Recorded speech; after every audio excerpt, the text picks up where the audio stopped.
However, not everything went as the Saiyan would have liked, and Raditz sent one last pulse to his companions before perishing at the hands of his brother.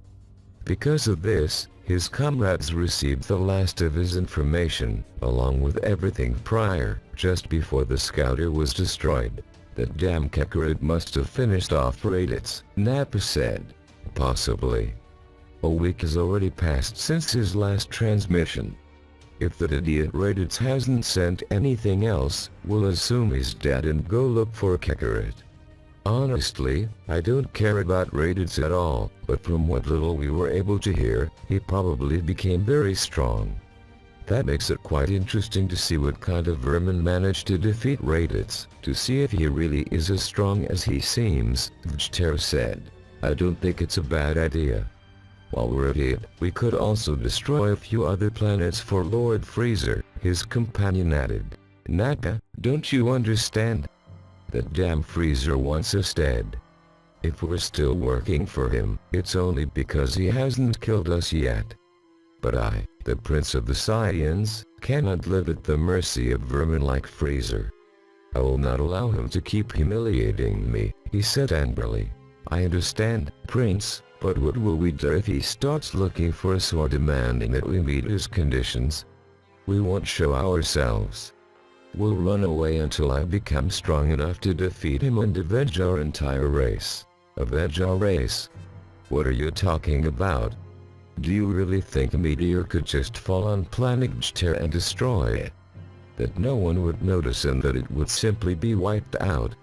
That's what Frieza told us. Yes, that's what Frieza told us, but he lied to us, Nappa. There's no way that could happen, and I suspect he's the one who destroyed it.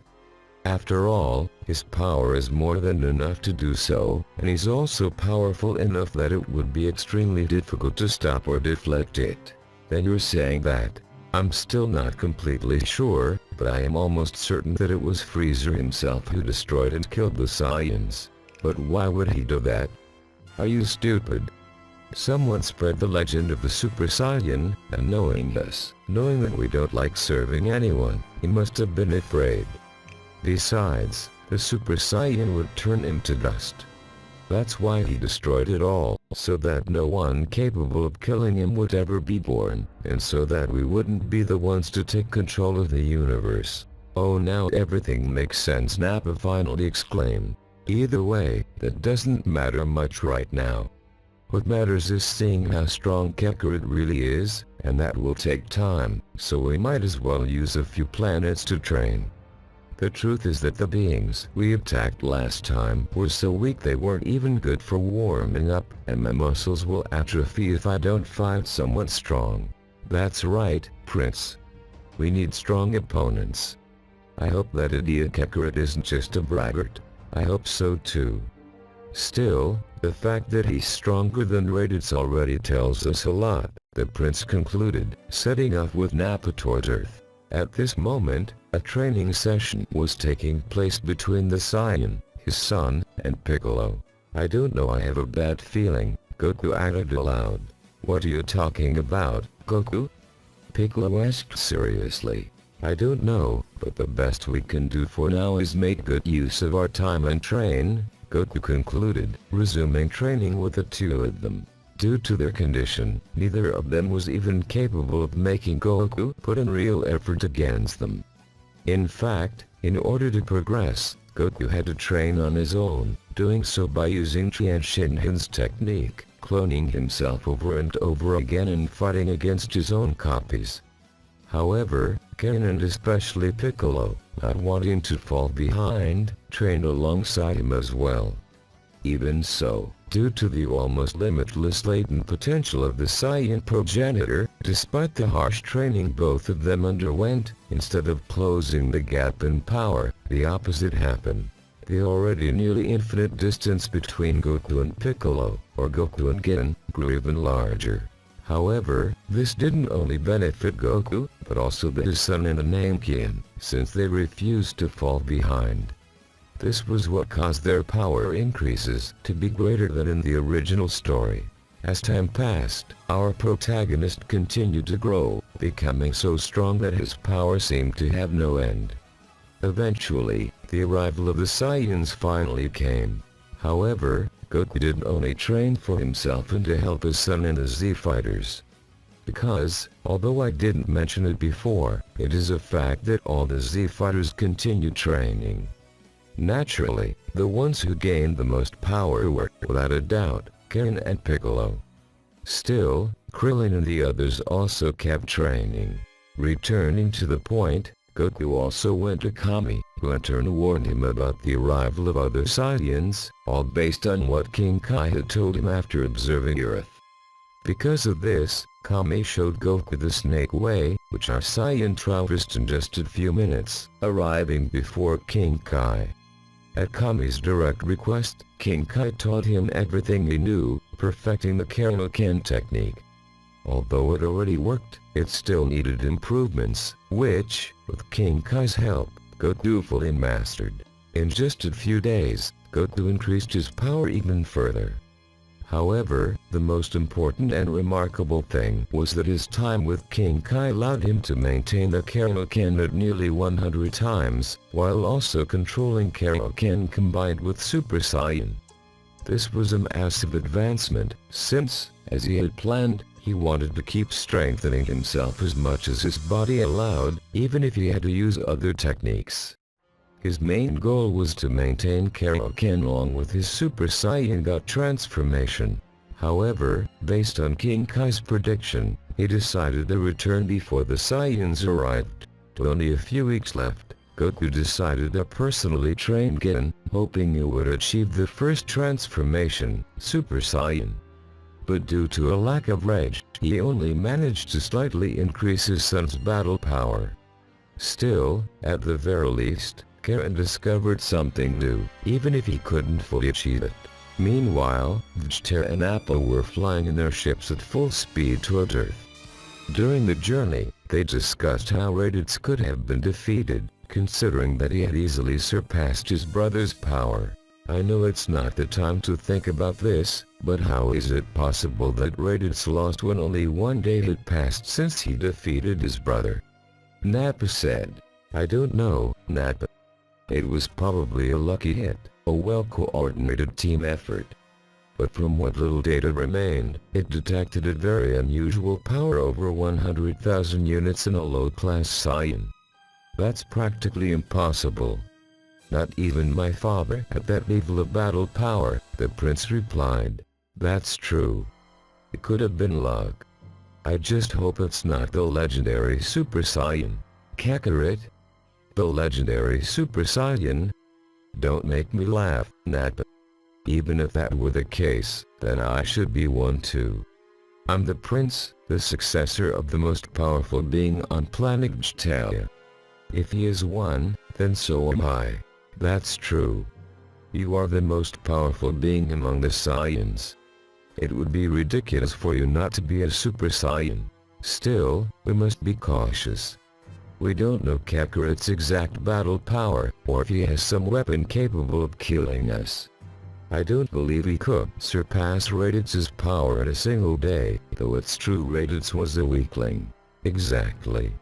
Maybe he used a weapon and caught the weakling Raditz by surprise. Let's be careful, Prince, Nappa concluded. Finally, the two Saiyans landed. Due to turbulence, they appeared directly over a desolate area, so they had no opportunity to attack anyone or get close to human settlements. We've arrived. The first energy I can detect is just a few kilometers to the south, with a power of 5,000 units. That must be Kakarot, Nappa said.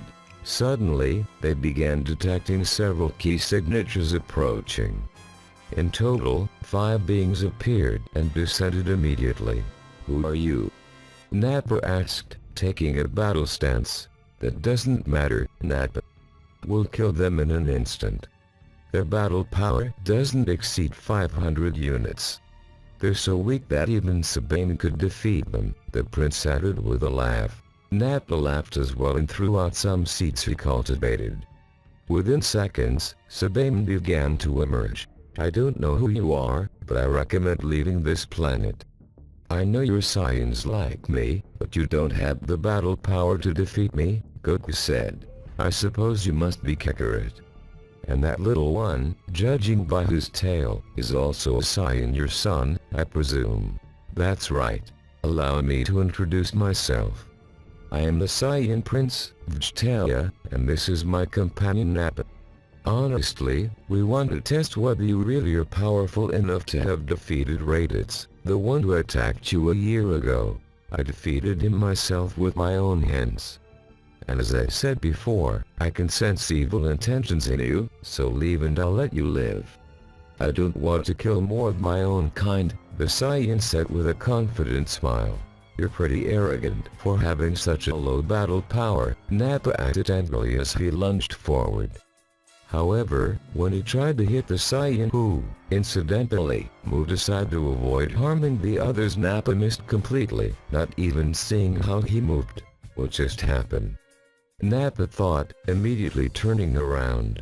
He threw another punch at Goku, who once again dodged, neither Vegetalia nor Nappa able to follow him with their eyes. Damn it, how are you so fast? Nappa said angrily. He began firing ki blasts in his direction, trying to hurt the Saiyan by any means necessary. However, Goku dodged them with slide movements, causing them all to explode behind him. Vegetalia couldn't believe it. He couldn't even see the Saiyan's movements, yet his scouter read no more than 4,000 units. How was this possible? He wondered. As the smoke from the explosions cleared, the Saiyan was standing next to Vegetalia. Nappa noticed and shouted immediately, "Prince, he's right beside you." Vegetalia jumped back, taking a battle stance. "If you still want to live and tell the tale, leave this planet. You can't even touch me, no matter how hard you try," Goku concluded, beginning to walk back toward his group. Angered and humiliated, Vegetalia launched an attack, trying to catch him by surprise while his back was turned. It went terribly wrong. In an ultra-fast movement, the Saiyan turned, using a judo technique, threw him over his shoulder straight into Nappa. They collided with tremendous force, suffering damage that made their heads bleed. Damn it, he didn't even hit us and we've already taken damage. Kakarot is too strong. He might even be capable of defeating Frieza, the prince added to Nappa beside him.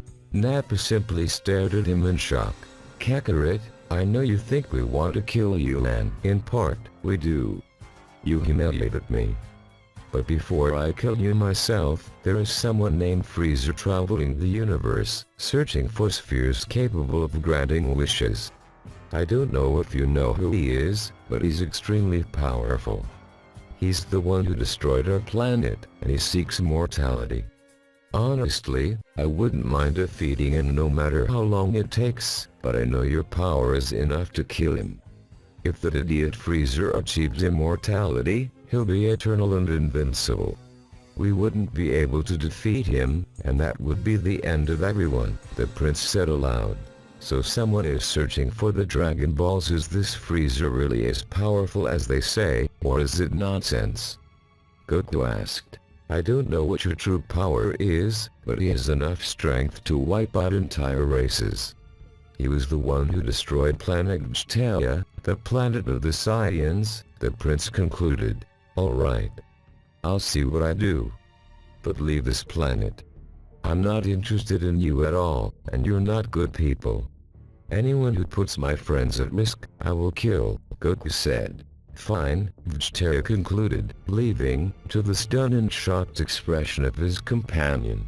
"You're just leaving like this, Prince?" Nappa asked. "Nappa, sometimes I feel you're incapable of seeing beyond strength or power. Kakarot is in another league. I haven't been able to see him even once. Fighting him is pointless and he was only playing with us. But I won't let this go. I'll become so strong that I'll kill him. No Saiyan can be stronger than me," the prince concluded as he entered the ship with his companion, each in their respective pods, leaving the planet.